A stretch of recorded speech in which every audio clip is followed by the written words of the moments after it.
Muy buenos días, amada iglesia. Estamos aquí, tus hermanos de Comunidad Shalom, en casa, compartiendo este hermoso mensaje de la palabra de Dios a cada uno de los hogares. El Señor está con nosotros, no importa dónde estemos, 2 o más, dice Mateo 18, son suficientes. Y por eso hoy quiero invitarte a que caminemos en el Evangelio de Marcos, que ha sido el libro que hemos escogido para este año, y vamos a avanzar un poquito hasta el capítulo 4 para esta meditación que tendremos hoy a distancia. Y nos gusta dar este avance por los momentos en que estamos viviendo. Y por eso es útil la palabra de Dios, que la podamos adaptar a los tiempos que estamos viviendo. Y como tus pastores hemos escogido este corto pasaje, son poquitos versículos, pero que están llenos de mucha enseñanza. Marcos 4, del 33 al 41 va a decir de esta manera: y con muchas parábolas semejantes les enseñaba Jesús la palabra, hasta donde podían entender. No decía nada sin emplear parábolas, pero cuando estaba a solas con sus discípulos, les explicaba todo. Qué maravilloso el Señor. Ese día, al anochecer, dice el verso 35, le dijo a sus discípulos: crucemos al otro lado. Dejaron a la multitud y se lo llevaron en la barca donde estaba. También lo acompañaban otras barcas. Y se desató entonces una fuerte tormenta y las olas azotaban tanto la barca que ya comenzaba a inundarse. Mientras tanto, Jesús estaba a la popa durmiendo sobre un cabezal, así que los discípulos lo despertaron. «Maestro», gritaron, «¿no te importa que nos ahoguemos?». Él se levantó, reprendió al viento, ordenó al mar: «Silencio, cálmate». El viento se calmó y todo quedó completamente tranquilo. «¿Por qué tienen tanto miedo?», dijo a sus discípulos. «¿Todavía no tienen fe?». Ellos estaban espantados y se decían unos a otros: «¿Quién es este que hasta el viento y el mar le obedecen?». La escritura nos habla entonces de una tormenta y un evento difícil para el equipo de apóstoles. Quiero advertirte unas cuantas cosas antes de que estudiemos este tema. Número 1, recuérdate que estos hombres que estaban con Jesús conocían ese mar de Galilea, que no es otro que un lago que estaba en el área norte de la región del Señor. Y no era un lago muy grande, se estima que tendría como unas 2 a 3 horas en esas embarcaciones en ese tiempo para cruzarlo de lado a lado. Pero sí era un mar muy especial, porque aunque es un lago, tiene unas montañas a su alrededor muy altas. Y resulta que el lago queda por debajo del nivel del mar. O sea, eso significa que el lago queda muy abajo. Y cuando el viento viene de las montañas y cae sobre el lago, en cualquier momento se hace una tormenta y se desatan unas olas inmensas que pueden ser muy peligrosas. Así que aunque pequeño el lago, de mucho riesgo por el tipo de montañas y del movimiento del viento. Recuérdate que por lo menos tenemos registrado 4 de los seguidores de Jesús. Pedro, Andrés, Santiago y Juan eran pescadores y conocían ese lago como la palma de su mano. Ellos no se amedrentaban fácilmente. Eso es importante porque para nosotros quizás el conocimiento del mar es diferente, pero ellos eran expertos, la mayoría.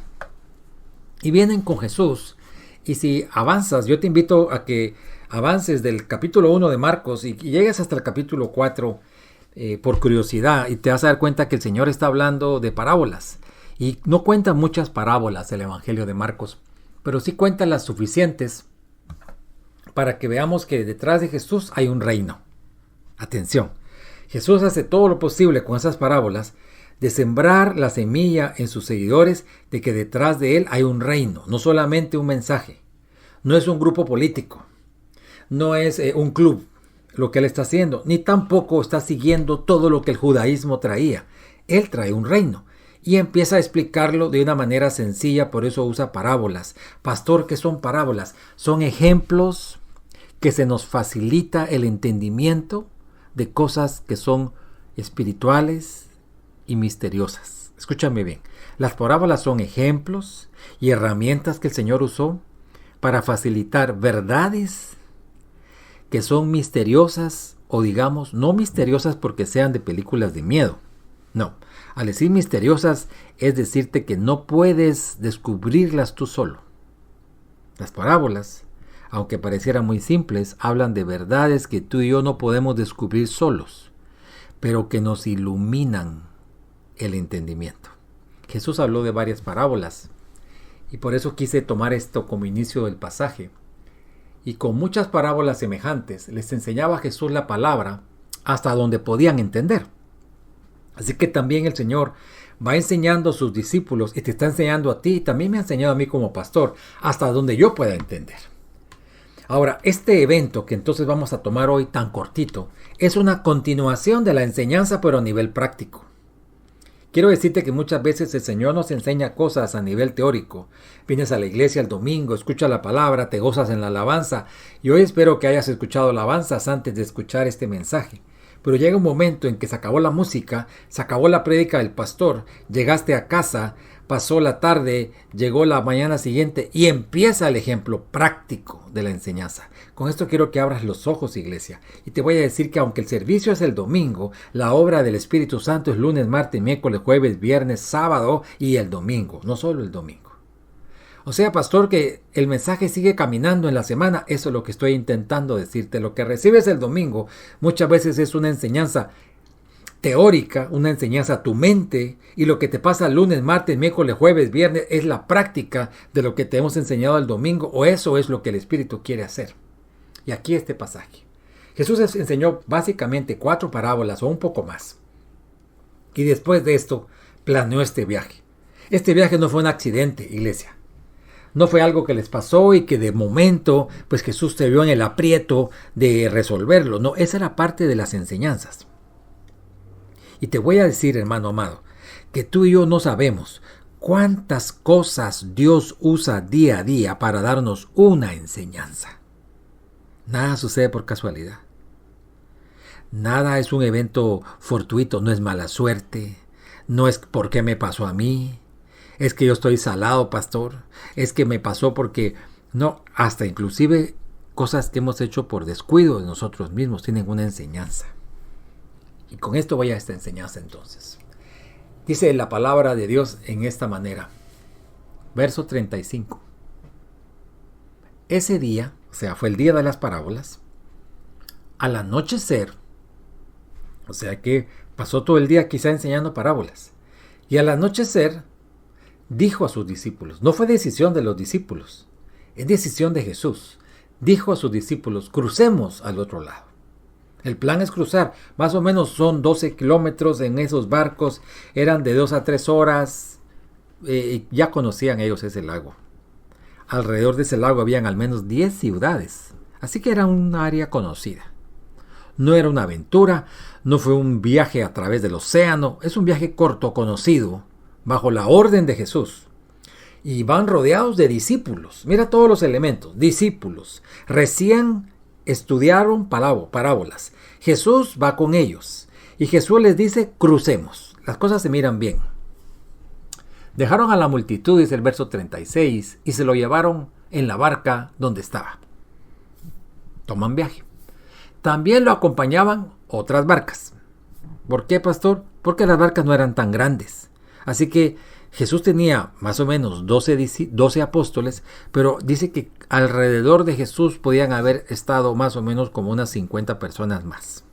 O sea que a veces no siempre andaba con las 50, pero podían haber 2, 3 barcas de otras 12, 15 personas.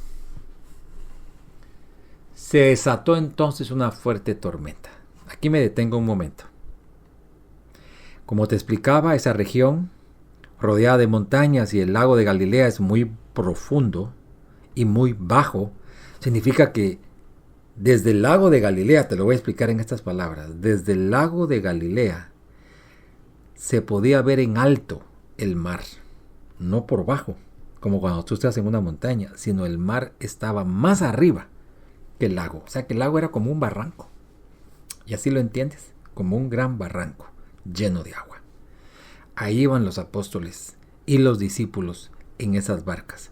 Y dice que se desató una tormenta. Pero le agrega la palabra fuerte tormenta. Y aquí viene la ayuda del griego, porque esta escritura fue escrita en griego. Marcos, como les expliqué semanas anteriores, utiliza el griego para escribir lo que Pedro le contó. Se cree que Marcos era secretario de Pedro, así que te aseguro que le contó con detalle lo que tenía que ser. Y me gusta porque Marcos es breve, pero directo con lo que nos está diciendo. Marcos ha escuchado de la boca de Pedro este pasaje, que se subieron a la barca, que Jesús había dado las parábolas, que estaban listos para hacer esa misión y están camino y se desata la tormenta. Algo que Pedro ha de haber vivido muchas veces en su experiencia como pescador, pero esta fue diferente. ¿Por qué, pastor? Porque Marcos agrega la palabra gran tormenta. Y la palabra que se utiliza en griego es la palabra mega, es una palabra en griego. Y nosotros hemos escuchado mega en varias mega construcciones, hemos hablado de mega inventos. Cuando decimos que es algo mega, es algo gigante. Y esa fue la palabra que usó Marcos. Una mega tormenta. Y quiero que te fijes porque entonces no fue una tormenta cualquiera. No fue una tormenta de todas las tardes. Fue una gran tormenta. Y un detalle interesante es que la tempestad se levantó de un momento a otro. Todo estaba bien antes. Habían escuchado las parábolas. Jesús se las había explicado. Iban poco a poco descubriendo al Señor, hacer maravillas, sanidades. Estaban empezando a tomar una confianza, pero Jesús, escúchame bien, les había dado parábolas ese día que solo hablaban del reino. Y el reino no es solamente lo que ellos estaban acostumbrados. Recuérdate que ellos eran judíos y su religión tenía muchas tradiciones y también tenía muchos hábitos que se habían vuelto algo que hacían sin pensar. Pero Jesús dijo, lo que yo les traigo no es una religión. Con eso me quiero detener un momento a aquellos que ya han escuchado la palabra de Dios como yo también la había escuchado antes y que la había escuchado a manera de religión. Y me enseñaron la Biblia a través de lecturas y de ceremonias y de actividades, pero esas escrituras que me leyeron no produjeron efecto adentro de mi corazón, sino que solo en mi cerebro me sabía de memoria muchas de las parábolas. Y podía explicar muchas de las cosas y mandamientos y doctrinas, pero la palabra de Dios es más que eso, es un reino. ¿Qué es un reino, pastor? Es un territorio que está rodeado, que tiene límites, tiene un norte, sur, este, oeste, tiene límites. Puede estar afuera del reino o adentro del reino. Tiene un gobernante adentro. Tú puedes estar bajo el gobierno de ese rey o estar bajo el gobierno de otros reyes. O sea que un reino tiene territorio, tiene gobernante, tiene leyes adentro de ese reino. Adentro de ese reino hay maneras de hacer las cosas bien y hay maneras de hacerlas mal. Cuando Jesús nos habla de un reino, nos está hablando de eso, de un territorio, al cual tú y yo tenemos derecho de entrar o quedarnos afuera.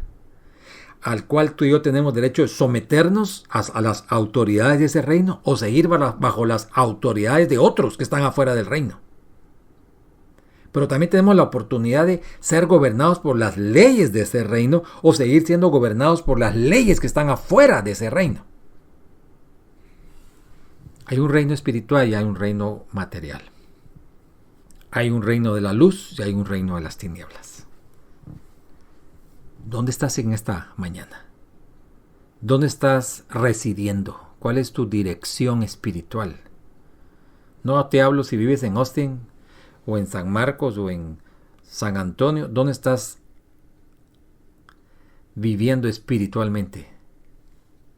¿En los mandatos y estatutos de tu Dios? ¿O en los mandatos y estatutos del príncipe de las tinieblas, que lo que ha venido es a destruir, a acabar con nosotros? Sé que estás escuchando este mensaje porque el reino de la luz ha llegado a ti. El reino de la luz te ha querido rodear. Yo quiero invitarte a que este mensaje sea como un brazo del reino de los cielos que te quiere introducir. Y voy al mensaje entonces.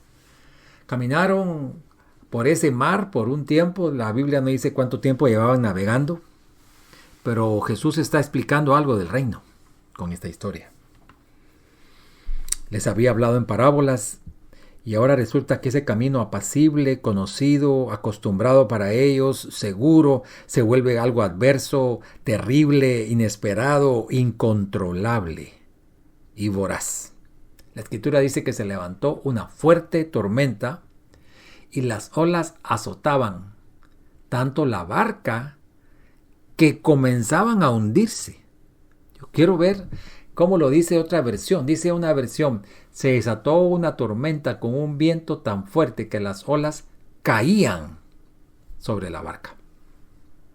O sea que no daba tiempo que la barca se hiciera ese movimiento de acomodarse a la ola, sino que la ola se levantaba a la velocidad que la barca no podía bajar y se metía el agua dentro de la barca. Es algo tremendo, porque te puedo asegurar que cualquiera de los navegantes, si hubiese salido de esa barca por alguna de esas olas, se hubiera ahogado. No había oportunidad de ser ni el mejor nadador, ni el mejor de los pescadores de ese tiempo. Si una de esas olas hubiera movido a uno de sus discípulos de la barca, muere inmediatamente ahogado. Las olas azotaban tanto la barca por esa tempestad. Ellos eran expertos, como te digo, así que hago una escena mental. Veo a Santiago, que era hermano de Juan. Les llamaban los hijos del trueno. Ellos sabían mucho de tempestades, hermano. Eran tremendos. Quizás eran muy hábiles en eso. Y estaban amedrentados. Veo a Pedro, el hombre aquel de carácter, valiente. No se escucha su voz, está amedrentado. Juan, Andrés, ayudantes, todos asustados. Y no sé cuánto estarían los demás y las demás barcas. Pero aquí el punto más importante es lo que te voy a leer. No solamente está esa situación terrible y todo el equipo está en dificultades, sino que dice que mientras tanto, verso 38, mientras tanto, pongo un paréntesis, esa escena terrible, el barco está viendo que no fue una ola, vienen dos olas y viene la tercera y hay más lluvia y viento y el barco ya no se sabe qué rumbo está llevando. Y los que están remando, por momentos los remos quedan en el aire, por momentos que están casi debajo del agua y empieza el mareo, la desesperación, la angustia. Y resulta que en medio de esa escena, cuando dirigen la mirada a Jesús, dice el verso 38, mientras tanto, Jesús estaba en la popa durmiendo sobre un cabezal. Y aquí yo me detengo y digo, un momento. En medio de esa dificultad tan grande, Jesús está dormido en el cabezal y voy a aclarar dos cosas que a veces nos vienen a la mente. La primera es que nos imaginamos, Jesús no estaba dormido, se estaba haciendo el dormido. No, yo quiero decirte algo. Jesús venía de una misión intensa de estarle compartiendo las parábolas del reino a un inmenso grupo de discípulos y dándoles ejemplos y asistiendo y borrando de sus mentes conceptos que estaban totalmente equivocados y colocando la verdad de Dios. Y Jesús nos demuestra en esta historia que tenía realmente una humanidad como tú y como yo. Y estaba rendido de cansancio en esa barca. Cuando hablamos de Jesús, a veces nos hacemos la idea de un hombre inmutable, que nunca se cansó, que no se sintió avergonzado, que ni siquiera le dolió nada porque era Dios. No, hermano, quítate esa idea de Jesús. Jesús tenía sus manos tan sensibles como las tuyas. Igual sentía el calor que lo sientes tú. Cuando había frío se escalofriaba como tú y yo nos escalofriamos. Sus pies le lastimaba el suelo caliente del desierto. Y Jesús sentía sueño y sentía hambre como tú sientes ahorita que vas a ir a comer. Los mismos sentimientos. ¿Por qué es importante eso, pastor? Porque tienes que saber que tu Dios, que mi Dios se hizo como uno de nosotros. Y cuando yo te digo que Jesús está dormido en la popa es porque está extremadamente cansado. Ese hombre, ese que a veces le llama la Biblia el Hijo del Hombre, está en la barca cansado. Y la barca está siendo azotada por el viento. Y esos hombres que van en esa barca están aterrorizados porque la barca ya se salió de control. Y miran que el hombre Jesús, ese que estuvo hablándoles del reino, va dormido allí. Y toman una acción que no es correcta. pero te voy te voy a leer y explicarte por qué es importante. Maestro, le gritaron. Mira qué interesante. La tormenta había sido muy ruidosa. Quizás había viento fuerte, quizás habían rayos, habían truenos, pero el mensaje en todas las versiones que lo he encontrado dice: Maestro, no te importa que nos ahoguemos. Mira, yo creo que ahí hay un poco de falta de respeto hacia el Señor, porque están sacando una conclusión. No te importa que nos ahoguemos. Es un reproche. En otra versión dice: no te importa que nos estemos hundiendo